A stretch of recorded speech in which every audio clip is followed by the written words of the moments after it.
Hey there, American Farmsteaders. This is Jenny with the Grahamstead Family Farm. And Donna with Hazel Belle Farm. And we are coming to y'all from Northeast Florida as two American farmsteaders doing our best to grow our own food and share our homesteading experiences with you in hopes that you'll grow a little food of your own. Yeah, and we are catching up this week. Yes. We've had a couple of cool guests on the podcast. Yeah. And now we're catching up with what's happening. Yes, because you've had a lot happening at your farm. Yeah, we've had an exciting week. We have had our first set of twin calves. We've never had twins before. That is so exciting. It's so funny because I'm always scared to death of what if she has twins? Right. Well, and quite honestly, I really would have loved to have been like a fly on the wall to just see you like freaking out. I did. I did. It was funny. So my son's daughter and I, we went to church together and got home and we were barely home. Like we were both changing our clothes. I was going to just walk out and grab something from outside. And I happened to see one of our cows in a stall, which is unusual. She never goes in there. And I just saw like the top, her back line. Right. Because she's the wild one. She's crazy. I mean, she's not like mean wild. Right. But she definitely is full of personality. And I saw her standing in there and I thought, well, that's weird. Mind you, another cow was in heat that day and things were crazy already. Right. And I knew she was due to calf, but not for another 2 weeks. Okay. So like she's in safe zone technically, but I was not on calf watch at all. I really wasn't. I haven't been feeding her. I didn't give her the mineral shot that I like to give her. So how close was she to her due date? 2 weeks. 2 weeks. Okay. Mm-hmm. Yep. Right at 2 weeks. So I saw her back in that stall and I was like, I just knew instantly. Like I just knew. Oh no. And I walked up and we just missed it. She had a calf on the ground. It was wet. Like she was still cleaning it. But she just had one on the ground. She just had one on the ground. Yeah. And we were so excited. I ran back inside. I didn't even have my phone. I ran back inside. I'm like, come out. I have a surprise. And so we're out there and there are some things that I like to do post calving if we're there and make sure the calf gets up, make sure mama gets up, make sure the calf eats, ideally in the first hour, gets that good colostrum, gets the gut going. Make sure mama passes afterbirth is one of those things. So we're just kind of hanging out, like listening to mama moo and oohing and on over all the little first baby things as she gets up and she cries out a little bit, it's just so fun. So we're hanging out and, she laid down and like she contracted and I was like, oh, she's getting ready to pass afterbirth. This is good. We're going to go in and make dinner. All is well. And she didn't. And then she got up and then she laid down again and she's contracting and then she's pushing and then she got up. We're like, this is kind of weird. She didn't look like one. Like sometimes I'm like, what if she has twins, And she didn't look like that to me. No, she wasn't huge. Mm-hmm. No, but she does hold weight very easily. Okay. So, I don't know. Like in retrospect, you would think that I'd go, oh yeah, she looked like she had twins, but I don't feel like that. So, eventually she got to a point where she was pushing and, we could see what appeared to be something moving inside of there. We were like, that's not just placenta. And sweet little girlfriend and I looked at each other and both of our eyes were as big as the moon. Right. And we both at the same time were like, that's a hoof. Oh my gosh. That's a hoof. That's literally how shocked we were. I mean, because it was like... Because it just doesn't happen. It doesn't. On the regular. No, it doesn't. In fact, we looked up statistics and it only happens about 1% of the time in beef cattle. Wow. Yeah, like 1 to 2.5%, and like 4 at the most for dairy. Now this mama she's a quarter beef and 3/4 dairy, but it's her third calving. We've never had twins. She's never had twins. It was so exciting though, honestly. Like almost an hour and a half had passed when that second one started coming and we freaked out a little bit. You mean a lot of it? A lot of it. The second, yeah. So our concern, there are a couple of concerns with twins. The first is that they're not presented properly, right? The second is that if the first one is bigger than the second one mama has a hard time pushing that second one out if they're smaller and she's already stretched in that, the muscle just isn't there to do it. And so we had none of that trouble at all. We had none of that trouble. We did help her. I did pull that second one because its nose was out for a little longer than we liked. Its tongue was starting to swell. So it was like, let's just get it out. We can get it out. We can do it. And so we have twin heifers at that. Right. Like two girls. Two girls. So, and that was the other thing. We immediately said, well, just about then, the rest of my family came home, like right before the second one was born. And I said, y'all need to be praying that this one is also a girl. Because if you have boy-girl twins, the girl is almost always sterile. Right. So free Martin. Right. So they call that a free Martin. The boy would be fine, but what happens is the boy's hormones mess up the girl's reproductive tract in utero. And so something like 92% or something like that of the time, she'll be sterile. She'll be a free Martin. So we ended up with two heifers. They're fine. There's no sterility problems with two heifers or two bulls. So that's so wild. It is so, like, I'm still in shock. Right. Like, did that really just happen? It's crazy. It's so exciting and everybody's healthy and we just love it. And then our friend Tiffany turns around like 3 days later and has twin heifer calves. Twin heifers out of one of her beef mamas. Yeah. That's crazy. Now her cow really looked like she was having twins. She was big mama. She was huge. Yeah, for sure. Yeah. So I said there must be something in the air. I'll take it because it's so happy. It's been so fun. That's exciting. And especially like more exciting because this is out of Ellie, who is Hazel's daughter. Yeah. Right? Yeah. So Hazel was my first milk cow. And I'll always say my best milk cow. She taught me how to milk cows. I learned a lot with Hazel, and Ellie was the last good heifer out of Hazel. So she had another heifer that she had with her, with losing her, I'll say that. So, we lost Hazel about 3 years ago, and we had already sold Ellie to our friend Emily, who you may have heard on our goat podcast. And, Emily just made me a deal I couldn't refuse last year and let me buy Ellie back and for an incredibly generous, low amount of money. And she said, we'll keep it this way. That way, if she doesn't work out, she can buy her back. So we'll just pass Ellie back and forth. And it worked out. Like Ellie, we got her and I think we bred her the following week. It was her first heat cycle back with one conventional straw and, no hormones, no shots. We didn't do any of that. Right. And she took and she's been good. She gave us twin girls. So that's amazing. We couldn't be happier. So it would be super fun because I know you don't have them named yet. No, they're not. Right. They're not named yet, but we're taking ideas. It might be kind of fun to like be able to carry on the Hazel name in some way, shape, or form. That's true. Maybe make it like a hyphenated kind of name. I hadn't thought about that. Yeah. Yeah. I have to think more on that. Send your ideas. Yeah. Dear listeners, y'all have some good ones, but be creative. We've gotten a lot of like Thelma and Louise and Lucy and Ethel. Like I love those, but my family's like, those are pretty common barnyard animal names when you have sets of twos. You know? So I don't know. Right now, so far, they're just sister and sister. Sister and sister. Call them both sister. Now, I know one of them has like a white face. Does the other one have any white on her face? She has the tiniest bit of white in her tail switch, at the very end of her tail switch. And then she's got a little bit of white on her navel. Other than that, and it's funny, the white face one, I guess you'd say looks more like Ellie because she's got a lot of white.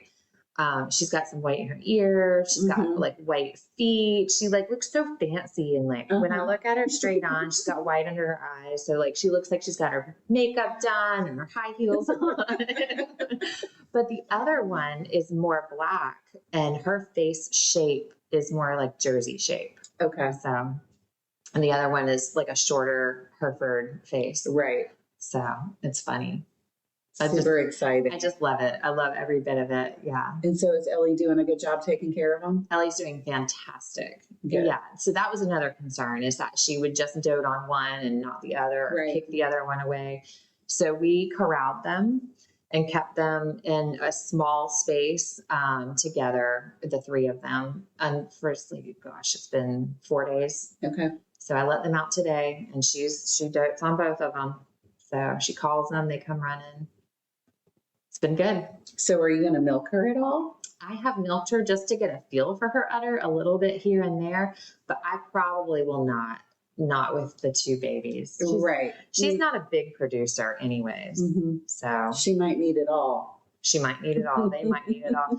Yeah. And if we are going to keep them, I'll let them stay on her for a while, mm-hmm. you know, and not just that like minimum 8 weeks that a lot of people like to do. Right. So we'll see. I mean, like, we'll see how they grow. Mm-hmm. Depends on their regrowth. But yeah, I've milked her a couple of times. Her colostrum is like custard. It's so thick. Good. It's like pudding when you milk it out. It's like, what is that? It is the heaviest, stickiest, greasy. It is so crazy thick. And then her milk came in nice and thick too. So that's great. She's doing good. That'll be good for the babies. Yeah. So I just kind of, like I said, I just wanted to get a feel for her udder and make sure she doesn't develop any mastitis or anything. But Mm-hmm. I don't have her like on a schedule. I just have to watch and make sure, because like they'll pick a favorite quarter and make sure that they're all getting emptied. Right. At least once or twice a day. So yeah, just being watchful. I would imagine with two babies, they're probably going to do a good job. And it's funny because like our beef babies and our dairy babies, they're very different. Yeah, they're all calves and even like the cows, but they're very, very different. Like, mm-hmm. I mean, you know, when you had Maple, you just mm-hmm. see how different she reacts to stuff, and mm-hmm. it's just different. So the beef babies are usually a lot more persistent to get in there and nurse right away, where the dairy babies are just like everything else in dairy, like, they're just divas, you know, everything's drama. You got to help them do everything. They need special feed, you know, and these babies act like beef babies. So they really got in there and got up. And if they're not getting enough milk out of one quarter, they'll quickly go to another, where a lot of times the dairy, they just kind of give up. Right. So you have to help them. It's silly. I did milk her out that first day and gave them a bottle because I couldn't tell like how much are they getting. Yeah. Right. And that they're both getting it. Mm-hmm. So we did that the first, I think, 2 days. And since then they've been good. That's great. They found their legs. That was my next question. Have they found their legs yet? Yes. Because that is the best. Yes. And I can't imagine like 2 of them. They're so fun. So we also have a young bull calf. He's about 7 weeks old now, I think. Jolene's baby. Okay. And so he's a little Jersey bull, and he has wanted in there. He has wanted to meet them so badly. He runs up and he makes little moo noises and kicks around and runs away. He wants in there so bad. So I let them all out this morning, and boy, they took off. They tore across the field, and they all 3 ran together, and they fought and sparred and came back to mama. It was so fun. So it's cute. It's really cute because even some of the older cows get excited when they see all that run. Even Willow, who doesn't run, jumped around a little bit. I was like, oh, look at that. She can. So yeah, it's been good. That's great. Yeah. That's great.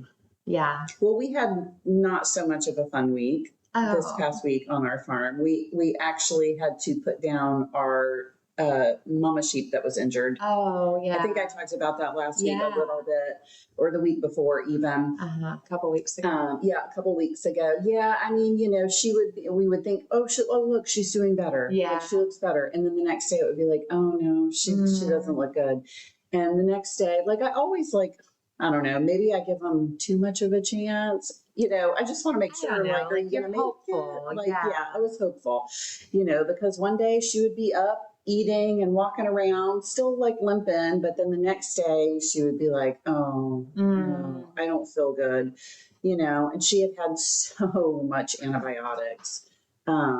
But we finally, one morning, but my boys were outside and one of the boys saw her and he came in and was like, Mom, he's like, Mom, no, she's not going to get back up. Mm-hmm. Like, you can tell when they're down. Yeah. And they have down. They have that posture. They're down. Mm-hmm. So, and of course, Tori wasn't home, but thank goodness for my boys. They took care of business. So, that was not fun, but it was necessary. It was time. It's part of it. Yeah, I posted my twin heifer story because it came out of my Hazel, and I posted the backstory on one of the major cow pages on Facebook, and just like this is like a full circle happy moment. And somebody who's actually local commented on my post, and I mean this page is like a big worldwide page, and she told me like they had the opposite happen. Like recently, they lost a favorite animal, much like you did, and how bad it stinks to have to deal with that. And I was like, I'm so sorry for you. Yeah. But also like, that's part of it. It is. That's why these good times are so happy and so exciting, is because we go through those hard things. Right. And have to do it. Like if you're going to have them, you have to buck up and do it. Yep. It stinks. Yep. Yep. So she actually has a lamb, though, that was following her around. But that lamb was born in February. So she's plenty old enough. Yeah. So she'll be fine. She hasn't even been crying about it. Oh, then it was time. So was she even nursing still? Do you know? Probably barely. Right. Especially if Mama was injured. Right. Yeah, for sure. Not the last couple of weeks. Mm-hmm. So yeah, okay. That was us this week. In my garden, I think is getting, like you said, too much rain. It's actually raining right now. Right now. So we're getting more rain. But we haven't had that much rain where we are. It keeps missing it. I mean, like we've had a little bit, but really just enough to cover the surface of the sand. It's not been much to speak of at all. Yeah. So, yep. I'm sure there's stuff out there. I've been too busy to know. I've been making cheese. So I've been making cheese and watching babies. Yes, and watching babies. Right. Yeah, making cheese because we have a market coming up this weekend. Yes. And hopefully it won't be a washout. So if you're listening on the day that this drops, Friday, October 3rd. Yep. We have a little market that will be tomorrow at my farm on 21 in Keystone Heights. If you're local, come see us and our friends who have honey and herbal teas and goat milk soaps and lotions and microgreens. Yep. Yes. Thank you. And some cheeses and milk. And you're going to have some things from your farm. Beef. Lots and lots of ground beef. Nice. That's good. That's always a crowd pleaser. Yeah. So y'all come on out. Yeah. We'll be there. We're saying rain or shine. Yeah. We'll hope for shine. We'll hope for shine. Yeah. Yeah. This will be the one time my farm gets some rain. Right. Right. Because it never rains at your farm. Yeah. But this will be the day. We're on like a ridge and it's like the clouds split, a Florida ridge at that. Yeah. But yeah. It's so weird. Everything goes around us. Yeah. My sister, where she lives in Brooksville, they live on the highest point in Brooksville. And the same thing happens. Like you can literally watch it. Yep. Mm-hmm. Yep. It's frustrating. It's frustrating for pastures and garden and all, but yeah. So you're liking your new little raised bed garden though? I really am. It's super easy to work with. I mean, it's literally like steps off of my back porch. I've been using my bokashi bin religiously, draining out that compost tea that it gives you. I've been watering the garden with that. And it's just so easy being so close to the house. Like sometimes I go out there and I water it and fertilize it and now what? do the things. And then I'm like, well, now what? Now what do I do? I'm not used to a little garden like that. Like I feel like I should be doing more out there, but I'm like, well, what is there to do? You should just sit out there and enjoy it. Right. Just have some coffee or tea or something. Yep, I do. I have a nice little table out there. So take a book. I can take my coffee out. Yep. Pray a little bit. Yep. Sounds delightful. Yep. I'm really enjoying it. It was funny though. I had somebody over here the other day and I had cut some roselle out of my big garden and she was super excited about it. She's like, I have to see this plant. I'm like, okay, but I'm going to warn you. Like, it's really scary in my big garden right now. See the forest of dog fennel? We're going to go through it. And then we might find something. And so she was brave. She said, oh no, I want to see this plant. And so we get out there and she's like, wow. Like I told you. Because the black beans are still going. Yes. Oh my gosh, so funny. And they're everywhere. They're like in every corner of the garden. They're starting for me too. And I'm all about it. I'm loving it. I'm loving it. I cooked a big batch of them. When was it? Like probably like a week and a half ago, and just put them in the refrigerator. And it's been so nice just to have those cooked black beans in the fridge to pull off of, to throw on salads. Yeah. And so it's a great crop. It should just come with a warning label. It's the thing. It's the thing. The thing that doesn't stop. It's awesome. I love it. Yeah. So that's about it around here. Yeah. Yeah. I mean, I've been trying some of Robin's recipes. Nice. And she was so nice. She was so kind and answered so many questions. I have actually found more questions and I almost emailed her, but I didn't. I'm sure she wouldn't mind. I'm sure she wouldn't mind. I was like, I don't want to be those people. But yeah, I've been making cheese and sitting with babies. Very nice. It is. Yep. So seasons are changing though. And I'm getting ready to not be milking much at all. So I think I'm going to plan a trip. Ooh. I just decided last night. Nice. Yeah. Yeah. I mean, if you have a little block of time, you better. Yep. I told Eric, we're going to go somewhere. And he said, where? And I said, I don't know yet, but we're going somewhere before the next cow calves, Christmas Eve. So that's the due date, Christmas Eve? Yeah. Oh. Yeah. Dolly White will be due. Okay. So maybe you'll end up with a Christmas baby. Yeah. She's ready to dry off. So we've had a Christmas baby before.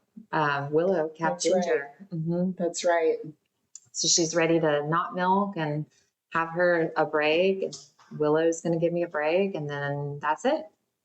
Very good. Yep. So, well, that sounds like a great plan.